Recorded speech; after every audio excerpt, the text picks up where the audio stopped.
నమస్తే, నేను మీ వాసుదేవన్. పవన్ కళ్యాణ్ బ్లాస్ట్ అయ్యారు. ఇలాంటి బ్లాస్ట్ కాదు. 2-3 నెలలుగా ఆయన మీద జరుగుతున్న విష ప్రచారం చేయిస్తున్న వైసీపీకి గట్టి షాక్ ఇచ్చేలాగా ఒక బహిరంగ లేఖ రాశారు.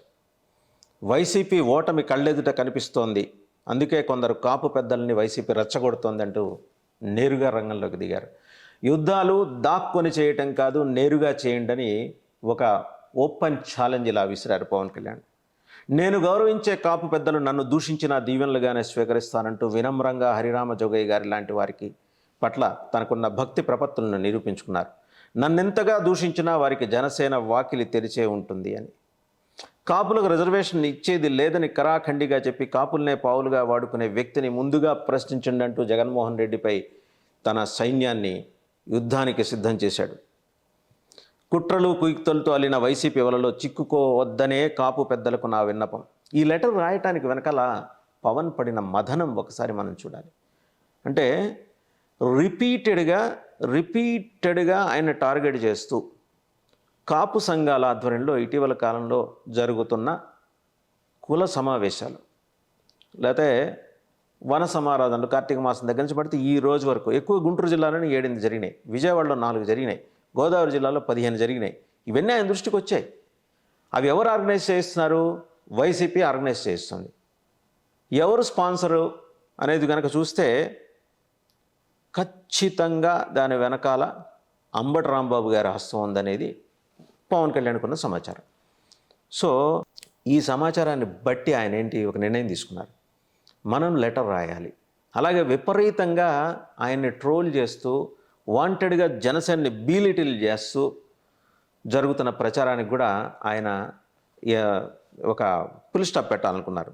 ఒక మాట ఆయన దాంట్లో ఆ లెటర్లో రాసుకుంటూ, రానున్న సార్వత్రిక ఎన్నికల్లో వైసీపీకి ఓటమి అనివార్యమని స్పష్టంగా తెలుస్తోంది. ఆంధ్రప్రదేశ్ ప్రజానీకం తాము వైసీపీని సాగనంపుతున్నామని సర్వేల ద్వారా వెల్లడిస్తూనే ఉన్నారు. అవినీతి, అస్తవ్యస్త, హింసాత్మక విధానంతో సాగుతున్న వైసీపీ పాలనకు చాలా బలంగా ఎదుర్కొంటున్న పార్టీ జనసేన. ఎస్ రీఇటరేటెడ్, పునరుద్ఘాటించారు. ఫేజ్ 1, ఫేజ్ 2, ఫేజ్ 3, ఫేజ్ 4లో ఆయన ఏ రకంగా దునుమాడారో వైసీపీ దుర్మార్గాల్ని, దౌష్యాల్ని, దురాగతాలని, దౌర్జన్యాల్ని మనకు తెలుసు. ఆ తర్వాత గ్యాప్ తీసుకునేసరికి ఆయన ఏదో వాంటెడ్గా సైలెంట్ అయ్యారనే ఒక విష ప్రచారాన్ని అటు 2 పార్టీలు చేశాయి. వైసీపీ నేరుగా చేస్తుంటే తెలుగుదేశం పరోక్షంగా చేస్తుంది. సో ఆయన మా దగ్గరకు వచ్చి చేతులు కట్టుకొని మాకు తనంతట తానే పొత్తు ప్రకటించారు, అందువల్ల ఆయన్ని మనం కూరలో కరివేపాకులాగా తీసేద్దాం అనే పద్ధతిలో టీడీపీలోని కొందరు పెద్ద నాయకులు, ఓఎల్ఎక్స్ బ్యాచ్ అంతా కూడా ఎక్కడ వీలైతే అక్కడ ఎవరికి పడితే వాళ్ళకి కాకుండా ఇద్దరికే చెప్పారు. అడిగిన వాళ్ళకి అలా చెప్పుకుంటూ వస్తున్నారు. ఈ మౌత్ పబ్లిసిటీ ద్వారా ఆయన్ని బీలిటిల్ చేసే ప్రయత్నం తెలుగుదేశం చేస్తే, నేరుగా దాడికి దిగటం ద్వారా జగన్మోహన్ రెడ్డి గారి వైసీపీ పార్టీ కూడా చేస్తూ వస్తుంది. ఈ ఇద్దరికి కలిపి కడుపు నిండా పెట్టారు ఈ లెటర్లో ఆయన. ఏమని? రాష్ట్ర విస్తృత ప్రయోజనాలను కాంక్షిస్తూ నేను తీసుకునే నిర్ణయాలకు సర్వత్రా హర్షం వ్యక్తమవుతోంది.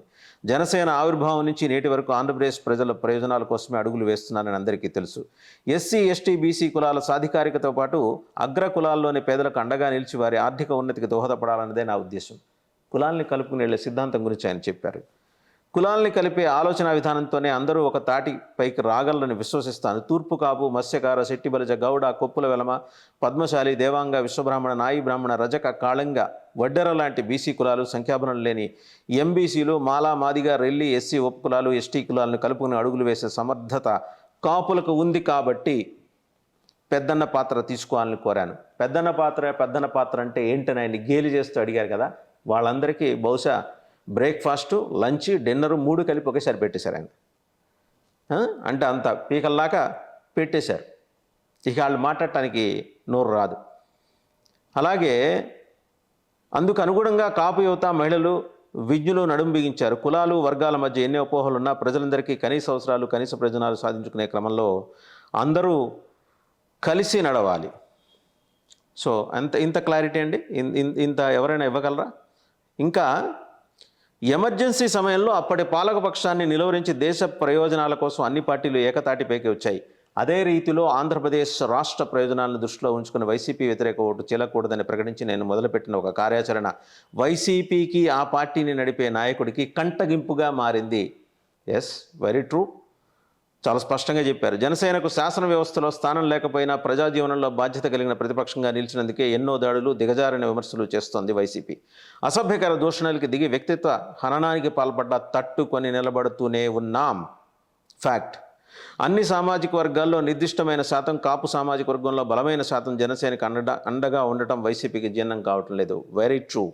ఈ క్రమంలోనే కులపరమైన అస్త్రాన్ని వైసీపీ ప్రయోగిస్తోంది. అందులో భాగంగా నేను గౌరవించే కాపు పెద్దలను రెచ్చగొట్టి పార్టీని బలహీనపరిచే దుష్టయత్నాలకు ఒడిగడుతోంది. సదరు కాపు పెద్దలు ఆ విధంగా మాట్లాడటానికి వారి కారణాలు వారికి ఉండవచ్చు. వాటిని నేను సౌహృదయంతో అర్థం చేసుకోగలను.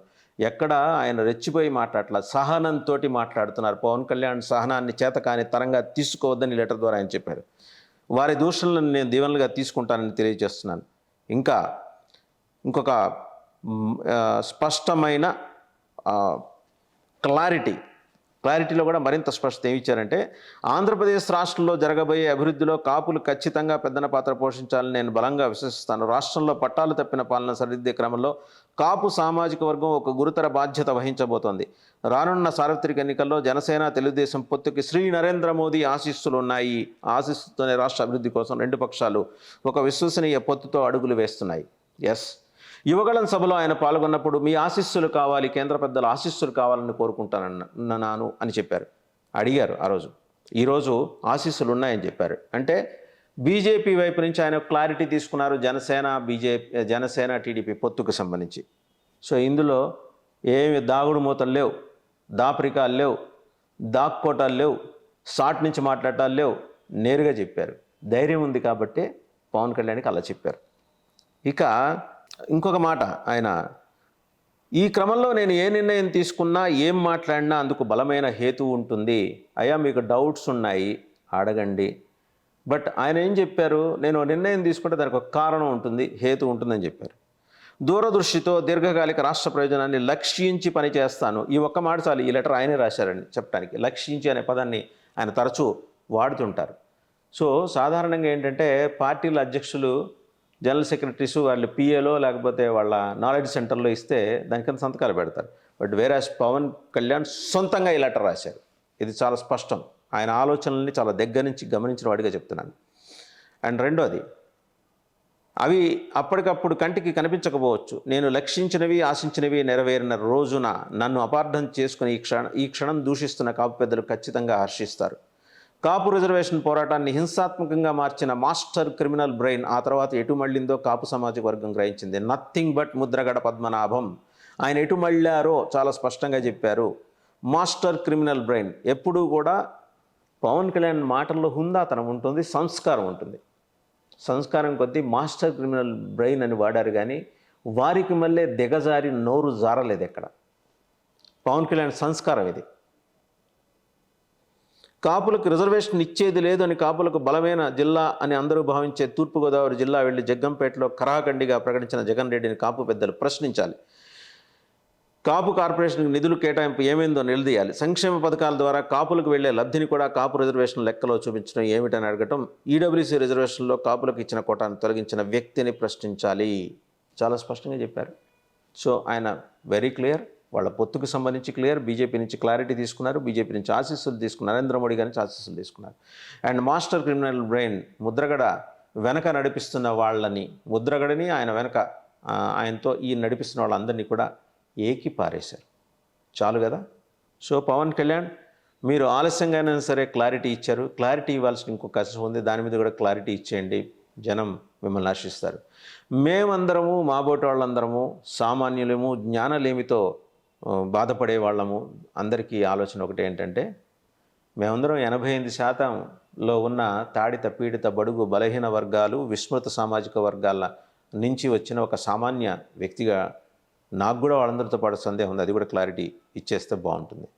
మీరు జగన్మోహన్ రెడ్డి గారిని దునుమాడి, రఫ్ఫాడి, ఏకిపారేసి, జుట్టు చెదిరిపోయేలా చేసి, ఉక్కిరి బిక్కిరి చేసి, కళ్ళెమ్మ నీళ్లు తెప్పించేలాగా రాసిన ఈ లెటర్లో ఒకే ఒక విషయం మర్చిపోయారు. ఎలాంటి అంబిగ్యూటీ లేదు. సమర్థత, అనుభవం ఉన్న చంద్రబాబు గారే ముఖ్యమంత్రి. ఆ విషయం పవన్ కళ్యాణ్ గారు కూడా చెప్పారని మీడియాలో మాట్లాడిన తెలుగుదేశం జాతీయ పార్టీ జాతీయ ప్రధాన కార్యదర్శి నారా లోకేష్ గారి గురించి ప్రస్తావన కూడా చేసి, ఆ రకంగా ఆయన ఎందుకు మాట్లాడారో అది తప్పు, ఆ రకంగా మాట్లాడి ఉండకుండా ఉండాల్సిందని మీరన్నా ప్రస్తావన చేసుంటే బాగుండేది. మీకు మొహమాటం ఎక్కువ కాబట్టి నారా లోకేష్ గారి చేత ఆ మాట చెప్పించండి, తొందరపాటు మాట్లాడామని. 88% ప్రజలు రాష్ట్రంలో మిమ్మల్ని ముఖ్యమంత్రిగా చూడాలనుకుంటున్నారు. సో వారిని బాగా గాయపరిచిన మాట ఏంటంటే నారా లోకేష్ గారు